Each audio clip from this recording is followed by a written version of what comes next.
Welcome back to the Hillbilly RV channel. Today, we're going to do another winterizing. I know, I've done a lot of winterized videos, but it's that time of season, and I'm not really doing much else, so that's all I got to take video of. This is going to be a really neat one here. This has some features that I wish some of the others had, and so I'm going to show you. Hey, I just want to mention real quick, we did fix the shirts. So go down and check out our merch link, the Teesprings link. Check out our shirts. They don't have the ugly square white box around the logo on the back of the shirts anymore. So go check those out. And don't forget to visit the Amazon store. All kinds of stuff that I use in my videos or in the store. And so yeah, go check that out. And so let's get started winterizing this little Coleman travel trailer. Oh, probably should mention, actually tonight is going to be the first night this fall here in southern West Virginia. It's actually going to be cold enough to damage an RV. So I told my wife Saturday, I said I'll be getting a call Monday to go winterize one. Sure enough, I did. So here we are. So let's get started here. As always, we just do a quick walk around, familiarize ourselves with the systems, where everything's at. There's our city field connection. We're going to be doing something there in a minute. All right, here's the backside of the water heater. We're going to be doing something there in a minute. No outside shower, no black tank flush. So let's just walk all the way around. Just make sure. No outside shower. So the first thing I typically do is drain the hot water heater. So let me get socket and ratchet. We'll go do that. So this is a manual valve water heater, so we don't have to worry about turning off the electric side of the water heater because it doesn't have one. This one happens to be an Atwood. Choose the appropriate size socket. Boom, first try. Get that plastic plug out of there.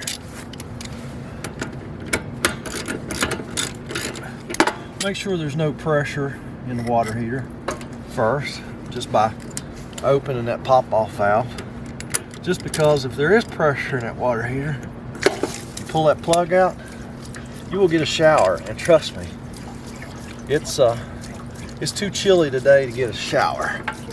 Now, if you just let that glug, glug, glug, it would take forever to drain that water here. So we're just gonna open up the pop-off valve and let that water out of there. I'm gonna leave that plug out. I will tell her that I'm leaving that plug out. So now, let's go inside. As I mentioned a while ago, this actually has a couple features, which I'm kind of glad I get to show you, because the other couple winterized videos, you know, I said, well, it'd be nice if it had this or that. This one actually has it. So this is really convenient. Here's the back side of the water heater. There's our water pump. There's our fresh water tank. It is empty. And we are going to go ahead, while we're here, and go ahead and flip the bypass valves so we can get ready to winterize it. So all we're going to do is turn, this is a 2-valve system. We're going to turn that one, you know, crossways to put it in winterize, and the one down there also to put it in winterize. Okay, so it is bypass now. That means that we are going to bypass putting any antifreeze in the water heater. That's the whole purpose between the winterize and bypass. Now, one of the features that is on this camper that I really like, and it's really cool, is it has a winterizing hose already installed on the water pump. So here's our hose that we drop down in our antifreeze jug, and there's a valve here that we need to turn so we can get the, you know, because when it's When the valve's in this position, it's going to be sucking water out of the freshwater tank. Of course, there's no water in it right now. But when we turn it this way, then it will be sucking through the winterize hose. Okay, so we're already in here. Let's go get some, we got one thing to do outside, and then we'll come back in here and we'll actually start winterizing. So I came into the shower, put the shower head down there, opened both these faucets, the cold and the hot, and I'll explain to you why I did that here in just a second. Now I always use a hand pump, winterize this city field connection. So this gets this check valve and the water lines between here and the water pump. So we got our antifreeze, we got our hand pump, which there's a link to in my Amazon store.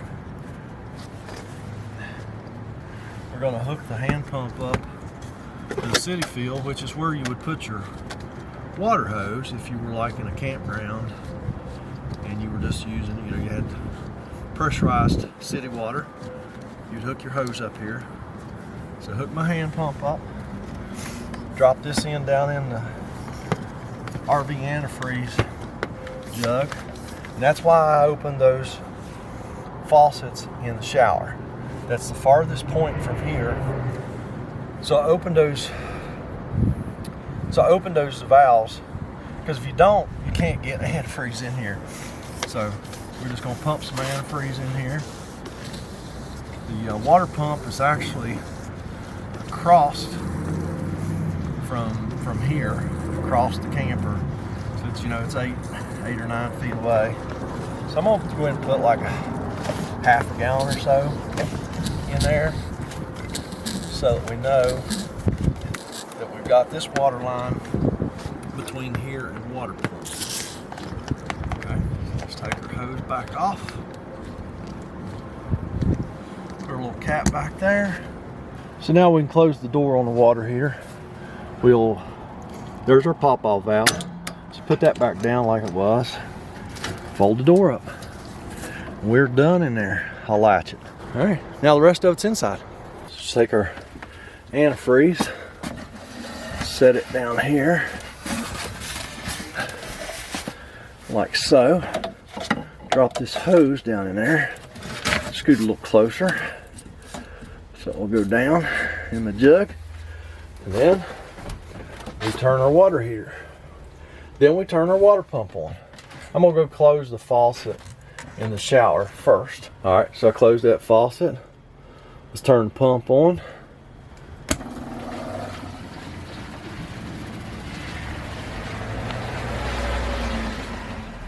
All right, pump build up pressure and stop.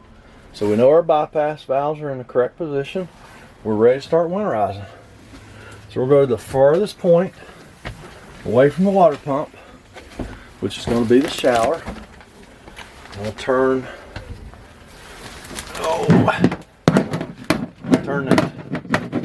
the shower faucets, or the shower head, so it don't sprout on the floor.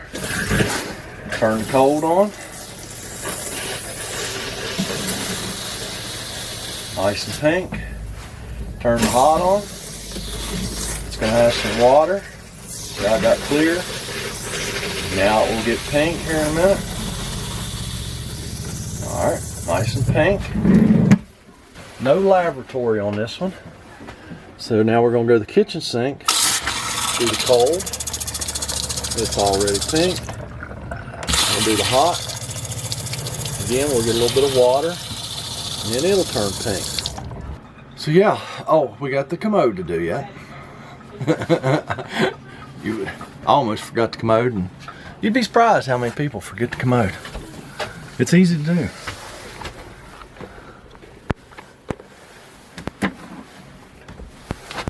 We just step on the pedal till it gets nice and pink. So most people would stop right there. I actually go around and do everything again just to make sure that we have no pockets of water left in a water line anywhere. So I'm gonna change out that jug, put another jug of antifreeze on there. Just go around and do everything again.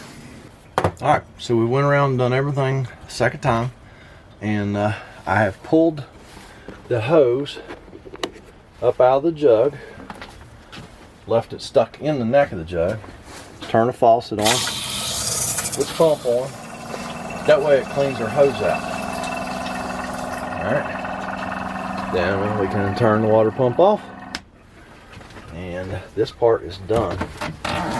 Now this valve down here for the winterize hose, I will put that back into normal operation. That little valve down in there. Put that back in normal, and we're ready to rock and roll. Now we have some antifreeze left over.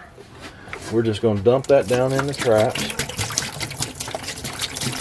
Now typically on a travel trailer, I would use 3 gallons of antifreeze. But this is a really small camper. It's probably only like an 18-20 footer. It has no lavatory, no outside shower. So 2 gallons is going to be plenty sufficient to do this. So one more thing to do outside, and we're going to wrap this one up. This has got a lot of comments on my other winterizing videos, and it's not because I didn't do it, it's just because I forgot to show it, to be honest with you. The last thing we do is we did see that this does have low point drains, so we are going to open the low point drains. Okay, we're going to open the low point drains and just let that little, there's probably going to be a little bit of water in the bottom of those drains, and then there will be some antifreeze. So let's do that. All right, so here's our low point drains.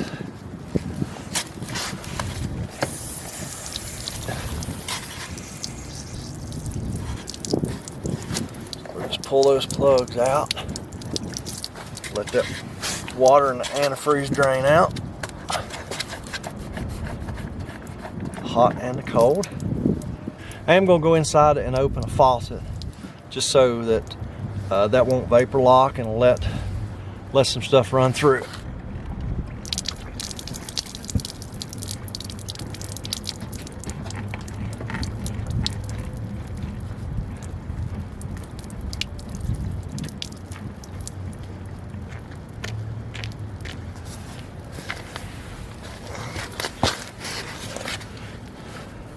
So that's good enough.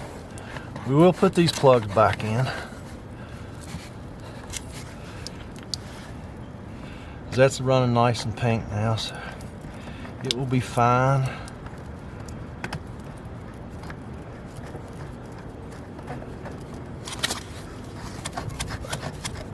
Snug those caps up.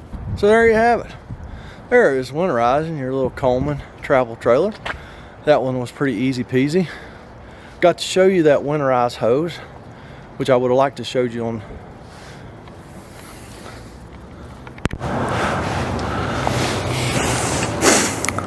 So there's winterizing your Coleman travel trailer. That's pretty cool because we got to show you some stuff that we hadn't got to show you before. The winterizing hose and the low point drain. So hey, as always, thanks for watching. Don't forget to subscribe, like the videos, comment, share them with your friends, and I'm gonna go up the road and fix another one, and y'all have a fantastic day.